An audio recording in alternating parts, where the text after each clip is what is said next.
স্বামী থাকাকালীন প্রতিদিন রাতে লুডো খেলতাম, আর এখন একবারও তার সুযোগ হয়ে ওঠে না।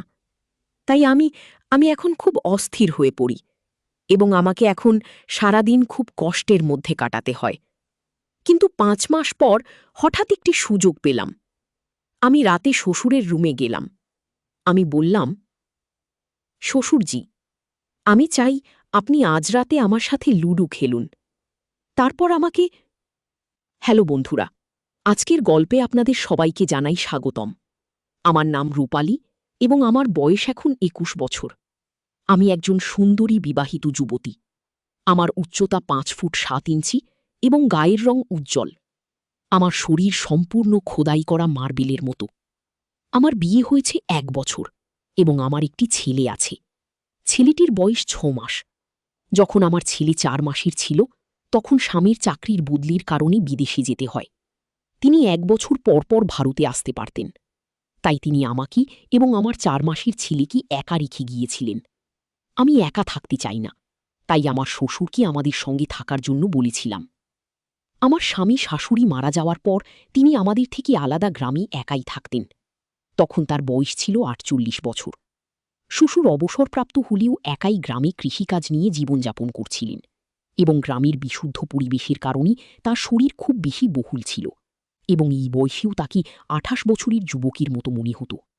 আগে যখনই তিনি শাশুড়ির সাথে আমাদের শহরের বাড়িতে আসতেন, আমার স্বামী চলে যাওয়ার পর প্রতিবেশীরা তাকে আমার স্বামীর বড় ভাই মনে করতেন, কারণ তিনি গত 7 মাস ধরে আমাদের সাথেই ছিলেন। তার আচরণ এবং পোশাক আশাকও শহরের বাসিন্দাদের মতো ছিল, তাই তিনি আমাকে বাড়ির কাজে এবং বাচ্চাদের দেখাশোনা করতে সাহায্য করতেন। বিয়ের পর আমরা অনেক দিন একসাথে ছিলাম। এখন প্রায় 7 মাস হয়েছে আমার স্বামী আমেরিকায় চলে গেছে। এই জন্য শ্বশুরজি আমাদের বাড়িতে এখন এসেছেন। এই 7 মাস আমি একবারও রাতে লুডো খেলতে পারিনি। আমার স্বামী থাকাকালীন প্রতিদিন রাতে লুডো খেলতাম, আর এখন একবারও তার সুযোগ হয়ে ওঠে না।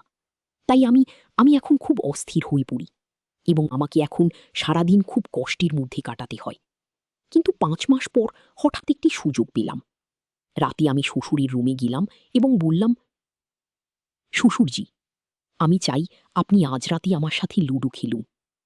আমি যখন আমার শ্বশুরের সাথে ঘর পরিষ্কার করছিলাম, হঠাৎ উনি কোথায় চলে গেলেন। তখন আমি বুঝতে পারলাম না। আশেপাশে তাকাতে লাগলাম, দেখতে পেলাম না।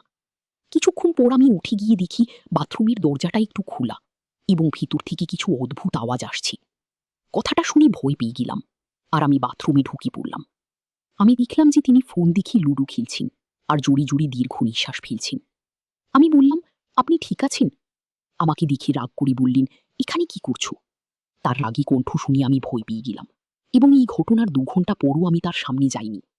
কিন্তু সে সময় দুপুরে খাবার তৈরি করতে গিয়েছিলাম। আমার ছেলে আমাকে হয়রানি করছিল, তাই আমি ওনার কাছে যেতে বাধ্য হলাম। তারপর শ্বশুর স্বাভাবিক আচরণ করলেন। এতে আমার প্রাণ ফিরে পেল, এবং আমিও শ্বশুরের সামনে আসতে লাগলাম। ওনার সাথে আমি স্বাভাবিক আচরণ করি, কিন্তু ঘটনার পরের দিনও আমি সেই দৃশ্যের কথা ভাবতে থাকি।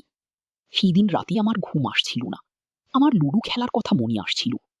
আমি যে প্রতিদিন রাতে লুডো খেলতে ভালোবাসি, সেটা আর হয়ে ওঠে না। তখন আমি ঠিক করলাম, আমাকে লুডো খেলতেই হবে। পরের দিন যখন ছেলে খুব কান্নাকাটি করছিল, আমি শ্বশুরের কাছে রুমে গেলাম ওকে দিয়ে চুপ করানোর জন্য। ওকে কোলে নিতে বললাম, আমি তেল নিয়ে আসি। আর কিছুক্ষণ পর উনি আমার ছেলের পেটে তেল মাখাতে লাগলেন। ছেলে চুপ করে ঘুমিয়ে পড়ল। নাতিকে শ্বশুরের কাছে রেখে আমি যখন কাপড় বদলাতে গেলাম, তখন আমার মনে হলো আজকে লুডো খেলার প্ল্যান করতেই হবে। তাই আমি জামা কাপড় পরিবর্তন করে গোলাপি স্বচ্ছ শর্ট ড্রেস পরলাম, এবং তারপর আমি যখন তাকে ছেলে নিতে শ্বশুরজির রুমে গেলাম, তখন শ্বশুরজি আমাকে ওই পোশাক দেখে আমার দিকে তাকিয়েছিলেন। তার চোখের ঝলকানি বলে দিচ্ছিলেন যে আমি আজ লুডো খেলতে চাই, আমাকে শুধু অপেক্ষা করতে হবে।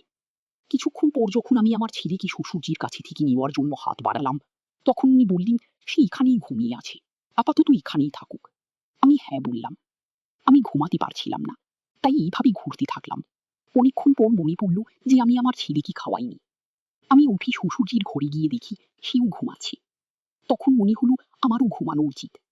এই রুমে আমার ছেলেও ঘুমাচ্ছে, এবং আমি তার পাশের বিছানায় শুয়ে পড়লাম।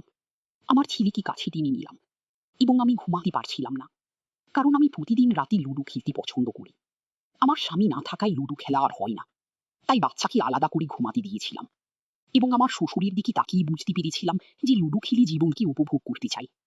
আমি আমার একাকিত্ব থেকে মুক্তি পেতে চাই, আমার পুরোখিলি সুখ খুঁজতে চাই।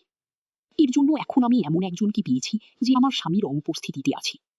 এখন আমি আর অপেক্ষা করতে পারি না, এবং তাই আমি সমস্ত দ্বিধা ত্যাগ করে শ্বশুরের কাছে গিয়েছিলাম।